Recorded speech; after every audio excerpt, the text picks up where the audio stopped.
God only knows what you've been through. God only knows what they say about you. God only knows how it's killing you. But there's a kind of love that God only knows. God only knows what you've been through. God only knows what they say about you. But God only knows the real you. There's a kind of love that God only knows.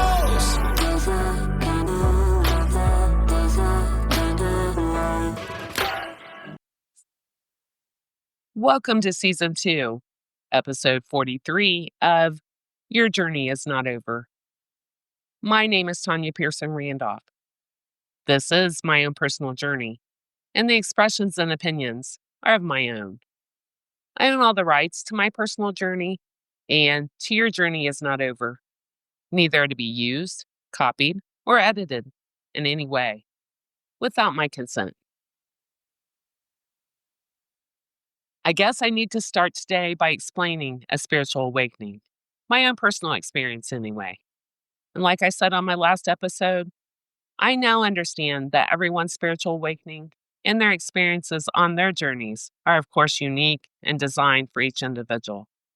And I also now understand that every single thing that happened to me, the traumas, the losses, the pain, the betrayals, the abandonments, every single thing was not by accident. It was by design. God constructed and designed my path, every step. And I also now understand that my soul was sent here to learn so many lessons. And of course, some good and some bad. Being born into the circumstances I was, I now can say God didn't waste no time with my soul learning lessons. My schooling started breath one on this earth. And yes, you have heard my journey so far till 16 years old. By the way, there's still so much more to come when I do get back on my own personal journey. I did jump ahead to my husband's short illness and death and my dark night of the soul, which was April 6, 2024.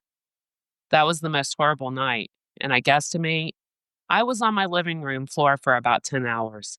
Again, I now understand everything had led to that very moment in time in my life, and it was a battle between me and the devil, a long battle. And I'm sure grateful God stepped in when I called upon him. Seriously, I think back and I'm like, why didn't I do that sooner? Why did I allow the devil to continue for hours on end to show me every aspect of my very long, hard life? Well, I'm going to tell you why. God was right there the whole time and overseeing everything, but he was also allowing the devil. Notice I said the word allowing. The devil can't touch one hair on our heads without God's permission. And God will always use every single tactic the devil uses against us for our good. I call it God's plot twist. God wanted me to relive, re-see, refill, and remember every single thing I had been subjected to, endured, and also survived. The reason being is because I had suppressed so much. I'd buried it so deep, trying to mask it, forget it, even though through it all, I had scars nobody else could see. And yes, the hurt still hurt. I just had hid it so well, covered everything with a smile, and always moved on, persevered, survived. So yes, as horrible as it was needed in order for me to release any shame, any guilt, any ego, any confidence, anything I was clinging to just to survive. God doesn't want us to just survive. He wants us to thrive. And as they say, life is meant to be lived, not endured. Well, I'd endured a lot, and God decided when I'd endured enough. Learn the lessons I was intended to learn. So the dark night of the soul wasn't to take me out of this world. Yes, did it feel like it? Without a doubt. My hopes are that by sharing my journey, the good, the bad, the shameful, the deepest, darkest parts of my life, and also my dark night of the soul, that it will encourage people to begin their own reflection and get understanding, clarity about your own personal journey. And my prayers truly are to encourage others, give others hope and understanding that once you do conquer that dark night of the soul, Make it through. I promise it was all designed to build you, layer by layer, brick by brick, into a new, better, happier version, the best version of you. But to be honest, and from the bottom of my heart, I never want another person to ever have to experience barely hanging on from the edge of that cliff, all alone, scared, hurt, and not knowing if you will see the next sunrise. Digging deeper into your life and into your faith than you ever have, just to survive the night. My prayers are that I can encourage people to, again, I can't say it enough. Please begin your own healing, self love journey. Travel that yellow brick road to find you, yourself, with no distractions, no assignments, no other people to focus on helping other than helping yourself. And mind you, the devil will send in the most unassuming people, people that pretend to care about you. In all actuality, they are sent in to get you off of your path, distract you, get you to focus on them, their needs and wants of you, save them and let yourself drown. Again, that's people that will gladly do the devil's job for him and do it with a smile on their face. Zap your energy, your light completely, just to drain you and detour you. Here's an indicator that I've learned. It's just one, because there are so many things I've learned going through all that I've just experienced. When you're healing and raising your vibration, low vibrational people, unhealed people that have no desire to heal and become better, do better in life, will most likely be extremely bothered, irritated by your elevation. So, what I've personally noticed is that when I allowed these people around me, which I no longer do, I cut cords completely with these types of people. But when I was high vibing, in a good mood, laughing, lit up, glowing, these demons cannot stand that. How dare you let your light shine bright? Who do you think you are? So then these demons, that's what I call them anyway, will do every single thing they can to bring you down, however they can, with their problems, their gripes, their complaints, playing victim to whatever, because everyone that knows me personally knows how empathic I am. Any way to still whatever joy your energy is displaying at that time, right? And on the flip side, when I was in tears, hurting, still grieving, healing, mind you, very few people had access to these moments. I'm a very private person with my pain, with my tears, but the ones that did have access, not all of my friends, okay? But these particular demons feed off of this.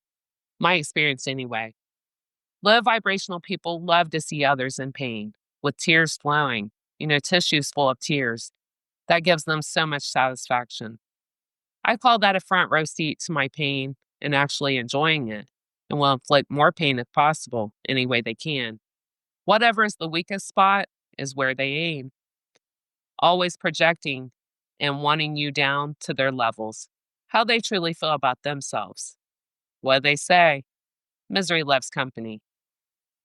So then they would stick the knife in deeper and twist it for some self satisfaction, self gratification, and then begin to brag about the most ridiculous things.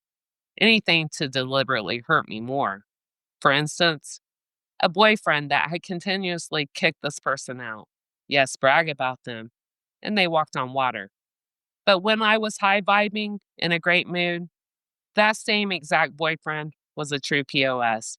Again, wanted to play victim to bring me down, get my sympathy, drag my vibe down completely. Energy vampires that love to control your energy, your light. It's all for the devil. Never forget, the more we heal, the closer we get to God. The devil will do anything, use anyone, send in anyone.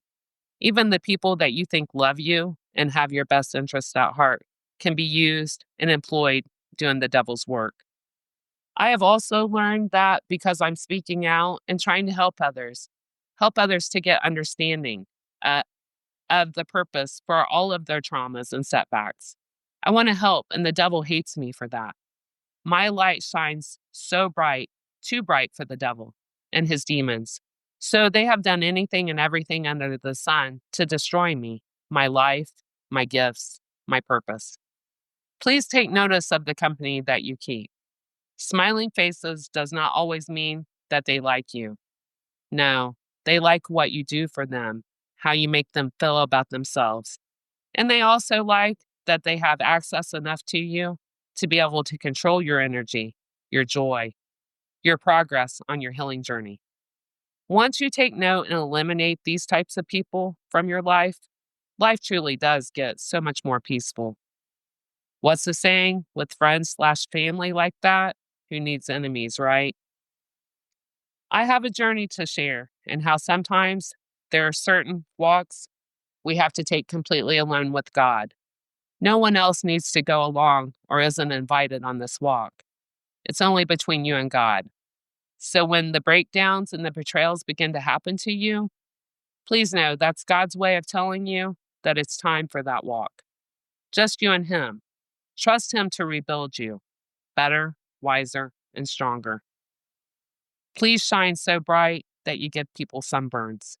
After surviving everything that we've endured, you're allowed to shine. Don't let anyone steal your light or try everything possible to dim your light.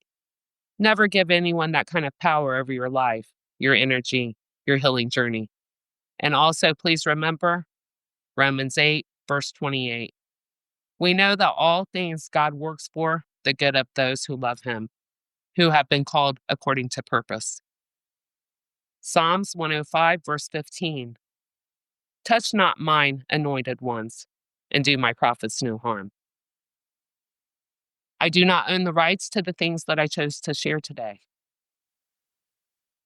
Sunrises are reminders that there's balance in life and that there will always be a light after the darkness.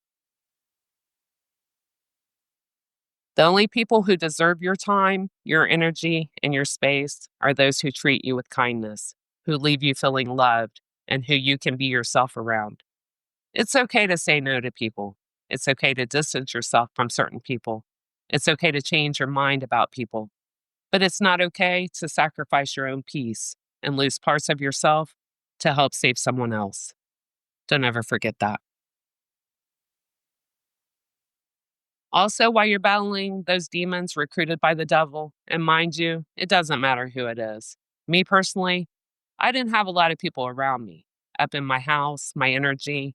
So the devil used and recruited what he had to work with. And I'm sure those closest to me were some eager employees of the devil. Gonna work extra hard to get those brownie points, get good praise from the devil, their boss. Don't you just hate an ass kisser? I always have personally. But please remember these verses, okay? Matthew 22, verse 24. The Lord said to my Lord, sit at my right hand until I put your enemies underneath your feet. Also, Psalms 23, verse 5 reads, you prepare a table before me in the presence of my enemies. You anoint my head with oil, my cup overflows. Please be the light in the dark for anyone, even the demons working for the devil. Can't change what you're not aware of, right? Leave it to me to show the devil's demons the light and lead them, recruit them to God. With God, I can do anything. Again, that's not ego talking. I have all the confidence in our Creator in heaven. This concludes my podcast for today. Please join me Thursday, listen in, and always remember, your journey is not over. God bless.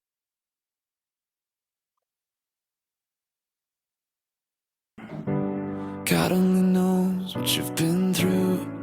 God only knows what they say about you. God only knows how it's killing you. But there's a kind of love that God only knows. God only knows what you've been